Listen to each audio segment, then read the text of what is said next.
Bonjour à toutes et à tous, bienvenue dans le podcast La Sœur.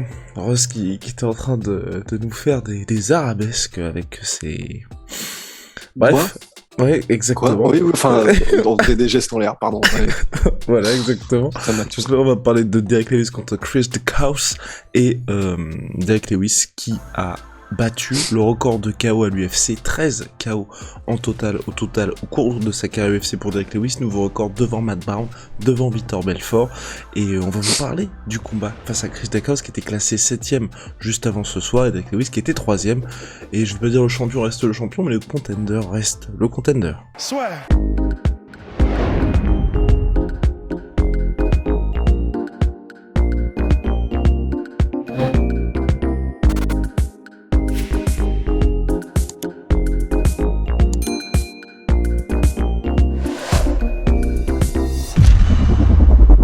Tout se passait bien, et c'est même Chris DeCaus qui l'a dit après le combat, tout se passait bien jusqu'à ce que ça se passe mal, et même je sais plus comment il a dit ça, mais en mode c'était ça se passait très bien, et puis violence. Donc voilà, il s'est pris une espèce de torrent qu'on appelle Derek Lewis.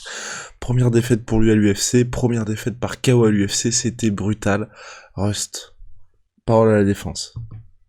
Mais en fait, c'est terrible. Parce que, mais vraiment, mais Derek Lewis, je crois que jusqu'à ce qu'il décide de prendre sa retraite, il va tout niquer tout le temps, en fait. C'est vraiment, donc on pense à Volkov, on pense à Curtis Blades, on pense à Chris DeCaus. En fait, à moins que tu sois vraiment un calibre champion, mais genre, soit Cyril Gane, soit, je sais pas, Daniel Cormier ou quoi, il va tout niquer, mais tout le temps. C'est-à-dire que il est niveau technique, c'est peut-être un des gars les moins techniques de la catégorie poids lourd, Derek Lewis. Il fait quasiment rien, jamais. Mais le moment où il te touche et le moment où il te chope, t'es mort. Et c'est extraordinaire parce que c'est valable sur tout le monde. Et en gros, c'est vachement frustrant parce que le nombre de contenders potentiels à la ceinture qui auraient pu avoir des belles histoires, qu'il a explosé comme ça. Et en plus, le plus terrible, c'est que on le surkiffe d'Eric Lewis, mais déjà, il explose des contenders qui auraient pu avoir des belles histoires et faire vivre la catégorie poids lourd. Mais en plus de ça, à chaque fois qu'il fait ça, donc il va gagner il va faire enchaîner 2-3 victoires au coup en démontant des mecs comme ça. Il va arriver à la ceinture, il ne l'aura pas parce qu'il va tomber contre des gars qui sont donc le calibre qu'il n'arrive jamais à dépasser. Mais c'est qu'est-ce que tu fais de Derek Lewis, quoi? C'est insupportable. C'est trop cool. Pour lui, c'est génial, mais c'est incroyable. Parce que, effectivement, on va rentrer dans l'analyse technique du combat, mais je sais pas ce que t'en penses, mais c'est incroyable. Derek Lewis, il est unique. Il démonte tous les plans, tout le temps. Il met des KO, il a le record et il démonte tous les contenders. Il n'arrive jamais à avoir la ceinture. Qu'est-ce qu'on fait avec Derek Lewis? Pour moi, c'est le gatekeeper ultime de la catégorie, tu vois. Ouais, mais Gatekeeper, tu sais, on a presque l'impression que c'est un mec qui est normalement, il est censé montrer si les gars sont valables pour le top 5 ou top 10 et du coup, normalement, t'as toute une tripotée de gars qui sont devant lui, tu vois. Là, lui, c'est un title keeper en fait. C'est-à-dire que il va démonter tous les contenders au titre, mais par contre, donc il aura jamais le titre. Donc il y a 2-3 mecs auxquels il touchera jamais, mais sinon il démonte toute la KT en fait. Donc si je comprends bien. Voilà. Donc en fait, c'est un gatekeeper, mais de luxe, mais du coup, c'est encore pire presque. Après, cela dit, je pense vraiment que le plan je pense que le plan, ça a toujours été pour l'UFC que ce soit un Roy Nelson. Vraiment, le Roy Nelson de l'UFC, il s'était d'ailleurs affronté. Mais je pense qu'aujourd'hui, la catégorie est tellement pauvre que il est justement 3ème de la catégorie. Parce que tu regardes, personnellement, je pense que Thomas Spinal, qui je crois, il est 11ème, quelque chose comme ça, on en avait parlé dernièrement, il est peut-être 11ème. Je pense que Thomas Spinal le bat tranquille, oui. tu vois. Ouais. Parce qu'il est intelligent. Mais c'est juste qu'aujourd'hui, on est dans une situation où t'as des Jairzinho Rozenstruik, t'as pas mal de mecs comme ça qui sont à des positions extrêmement bien classées. C'est, à mon sens, ça reflète pas leur réel talent, ou en tout cas, s'il y avait une catégorie heavyweight qui était un petit peu plus saine et un petit peu plus remplie, on serait dans une situation complètement différente. Et pourtant, ce qui est terrible, c'est que vraiment, en vrai, enfin, je vois carrément ce que tu veux dire, c'est que tu peux pas faire de bêtises avec Derek Lewis parce que tu la payes cash, comme on l'a vu C'est ça. avec Curtis Blades. Et pourtant, en fait, tu ne peux pas faire d'erreur, mais jusqu'aux erreurs, généralement, les gars font ce qu'il faut faire, en fait. C'est là où c'est terrible. Là, honnêtement, le combat de Chris Daukaus, jusqu'au combat, il était parfait, hein. Beaucoup de mouvements latéraux, beaucoup de feintes, des feintes de kick particulièrement, qu'il arrivait à capitaliser en mettant des vrais kicks, donc comme ce qu'a fait Cyril, qui clairement ralentissent, défoncent la jambe avant de d'Eric Lewis, donc le ralentissent petit à petit, et le reste du temps, bah, il plaçait pas vraiment de combinaison, mais il arrivait à faire en gros des blitz, Chris Daukaus, où il arrivait à avancer, placer quelques coups et ressortir avant que Derek Lewis n'ait réussi à enclencher un contre ou quoi que ce soit. Voilà, des bons déplacements, il montrait différentes choses avec Lewis pour le maintenir un petit peu dans le doute et, et sauf que bah il y a un moment où il se fait coincer, c'est-à-dire que alors si je me souviens bien, en fait ça vient juste après un espèce de switch fly kick de Derek Lewis qui, je pense, a dû surprendre et peut-être un tout petit peu c'est pas mettre mal Chris Daukaus, mais tu sais ça, de ce que je me souviens, on l'a vu qu'une fois et en live, mais ça l'a surpris. Et pendant genre 1 ou 2 secondes, du coup, il n'a plus bougé, Chris Daukaus. Complètement, ouais. Après, il a recommencé à essayer d'avoir des mouvements latéraux, mais qui étaient trop lents et pas assez vifs ou ni avec des feintes de droite-gauche ou quoi. Et donc, Derek Lewis a réussi à le cadrer. Et à partir du moment où il t'a cadré et où tu te lances, parce qu'après, tu peux faire aussi ce que fait Cyril, c'est-à-dire, boum, arriver avec le casque, tu te rapproches de lui le plus possible pour justement qu'il puisse plus vraiment prendre d'inertie sur ses coups et ou alors entrer en clinch ou quoi. Mais du coup, Chris Daukaus il s'est fait coincer. Il s'est engagé dans grosso modo, une fusillade avec Derek Lewis, ce qui est la pire idée possible. Mais du coup, il devait plus être tout à fait là, j'imagine, Chris Daukaus, ou en tout cas, du coup, c'est à ce moment-là, effectivement, où il a pris des décisions qui n'étaient plus intelligentes. Et puis, bah, généralement, donc, ce qui se passe dans ces cas-là avec Derek Lewis, c'est que en 3 secondes, c'est plié, quoi. Et c'est donc ce qui s'est passé, c'est-à-dire que il a un gros menton Derek Lewis, donc quand il sent que t'es dans le mal, il avance, il se prendra peut-être des coups, mais il va en mettre aussi, et tu y perds.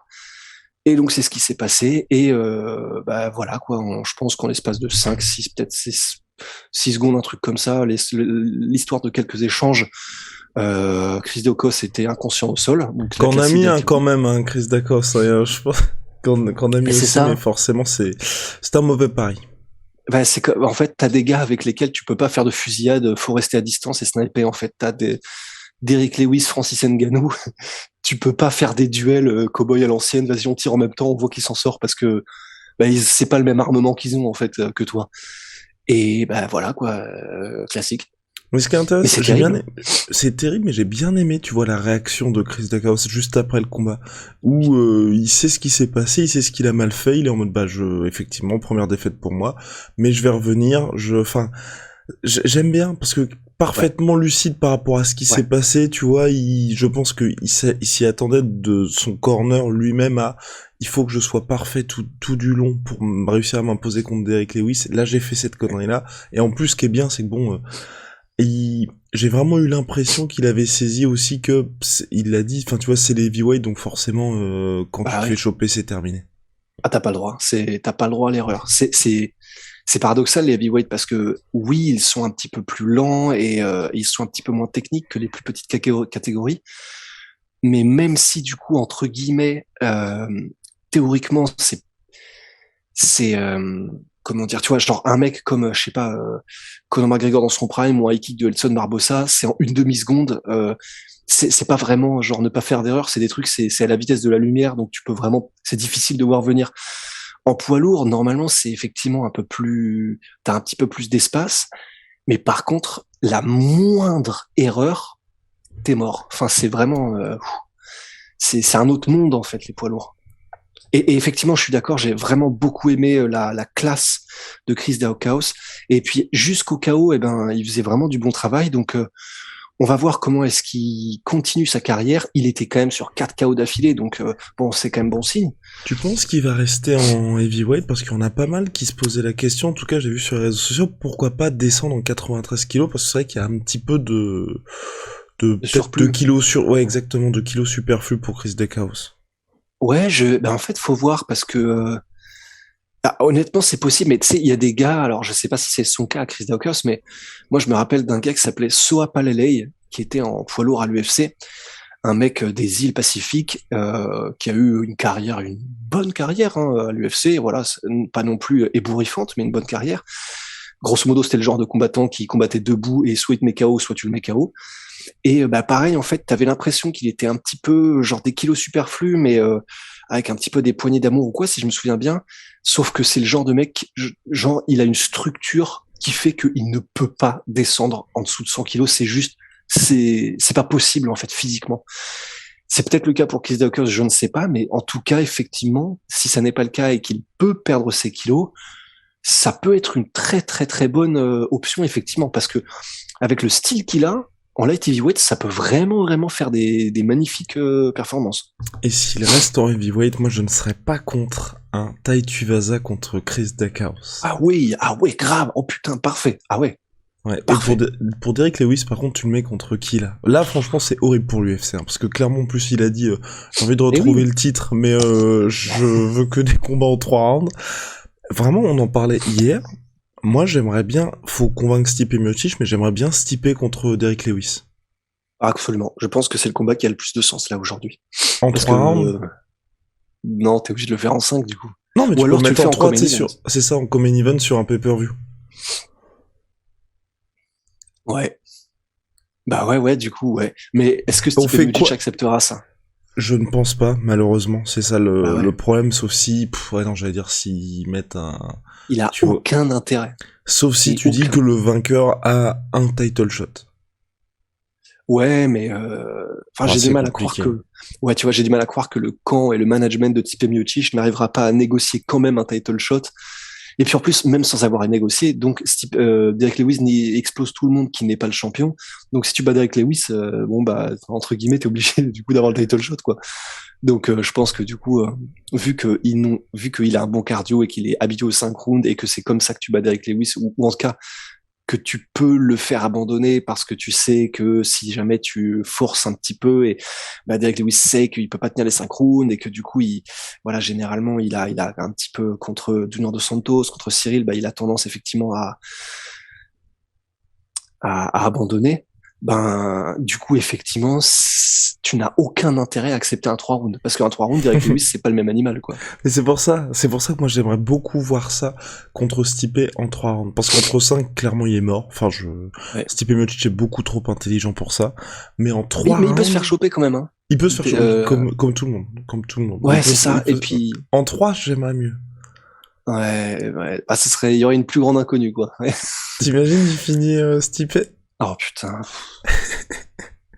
C'est vrai parce que je serais content pour Derrick, mais ça et puis il garde le... Moi, ce que j'aime bien aussi avec Derrick Lewis, c'est qu'il...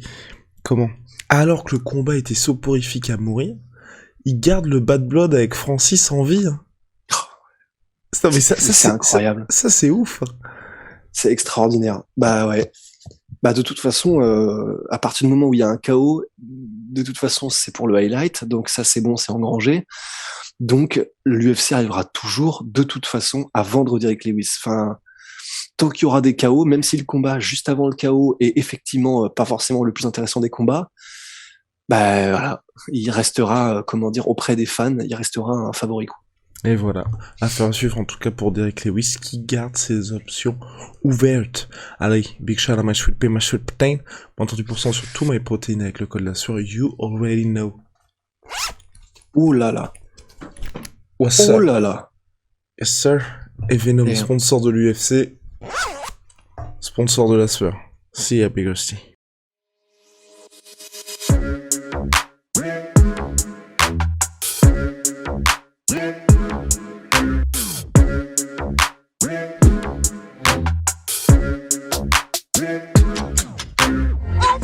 Come and